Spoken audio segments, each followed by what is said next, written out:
démarrer l'échange, une question qui est en train de devenir un peu un rituel. Pourriez-vous, s'il vous plaît, nous dire quelle est selon vous la place du profit dans les finalités d'une entreprise? Si vous voulez commencer, professeur Bogenmeier. Oui, cette question a été répandue d'une manière assez forte et souvent répétée.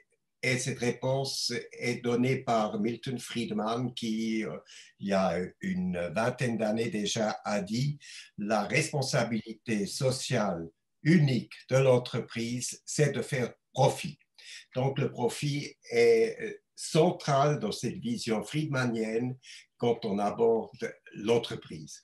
Pour un économiste, évidemment, cette réponse est trop courte puisque les entreprises, aussi bien le secteur financier que l'industrie et les activités de services, devraient contribuer à l'efficacité économique la plus élevée possible en allouant d'une manière aussi économe les ressources qui sont à notre disposition.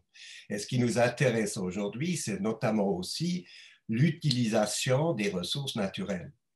Donc, dans cette vision un peu économiste du long terme, plus dans l'optique de l'intérêt général et moins dans l'optique étriquée d'une entreprise, il ne s'agit pas du tout de mettre le profit au centre de l'univers de l'entreprise. Le profit ne devient qu'un moyen pour atteindre la meilleure usage des ressources productives.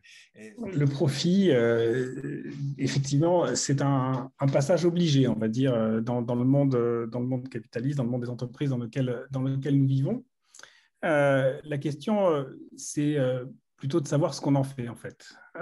Et donc, si le profit est un point intermédiaire, je dirais un point de passage qui permet le développement des entreprises, alors on est dans un des éléments qui est le facteur, je dirais, déterminant de la croissance d'une entreprise.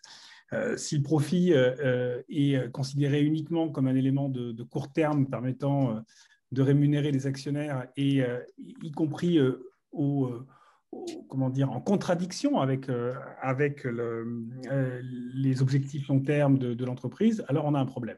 Et c'est pour ça qu'au-delà du profit en tant que tel, il y a la question ensuite de la distribution des dividendes, par exemple, des grandes entreprises, et de savoir comment est-ce qu'on détermine un niveau de dividende qui soit raisonnable et qui soit en corrélation, enfin en lien correct avec les objectifs à long terme d'investissement de l'entreprise. Monsieur Burgenmeier, pourriez-vous nous dire si la raison d'être et la société à mission, introduite en France en 2019 lors de la loi Pacte, ont été débattues dans l'actualité suisse? Est-ce que vous avez des équivalents dans votre droit des sociétés?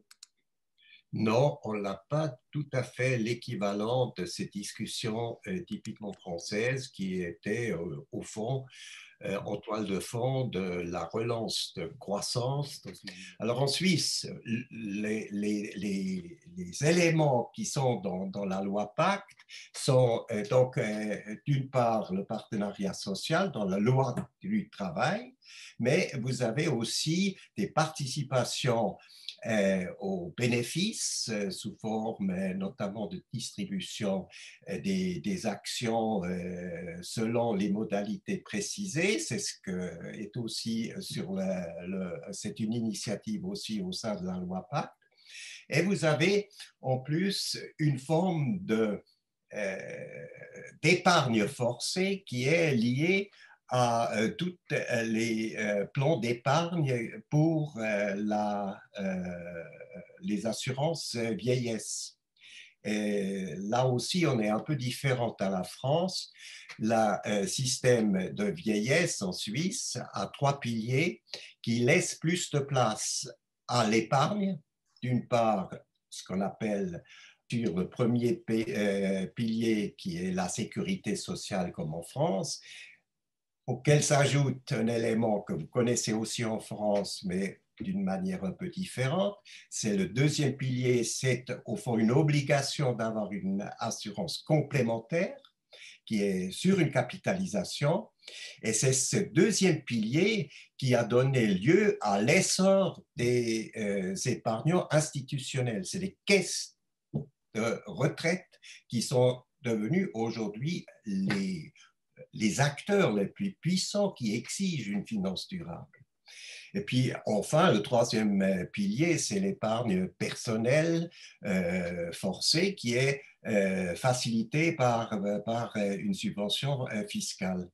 Donc, l'édifice de l'épargne, l'édifice de collaborer pour faciliter la création d'entreprises repose sur une autre philosophie et n'est pas tout à fait comparable à celle qui existe en France. Merci, professeur, et je pense que c'est la transition parfaite. Monsieur Zawadi, pourriez-vous nous détailler vos motivations pour que Mirova obtienne la qualité de société à mission, se définisse, se formalise une raison d'être, obtienne la certification Bicorp?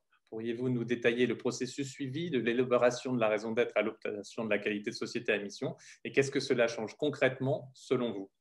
Alors d'abord, peut-être pour rebondir sur ce qui vient d'être dit, je suis d'accord sur le fait qu'on part d'un point de départ différent en France avec des relations entre syndicats de salariés et monde économique qui est assez conflictuel.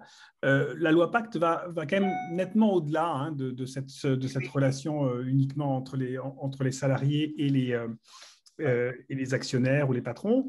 Alors certes, dans le comité de mission, on a l'obligation d'avoir au moins un salarié, mais c'est un des éléments, une des parties prenantes, et l'objectif, c'est quand même vraiment d'élargir ce comité de mission à l'ensemble des parties prenantes de l'entreprise. Oui. C'est-à-dire que non seulement, évidemment, salariés et actionnaires, mais aussi les fournisseurs, les clients, le monde académique, les communautés, les pouvoirs publics, enfin l'ensemble des parties prenantes avec lesquelles l'entreprise a dialoguer. Évidemment, nous, on est très, très contents et ravis de cette évolution de la loi Pacte pour plusieurs raisons.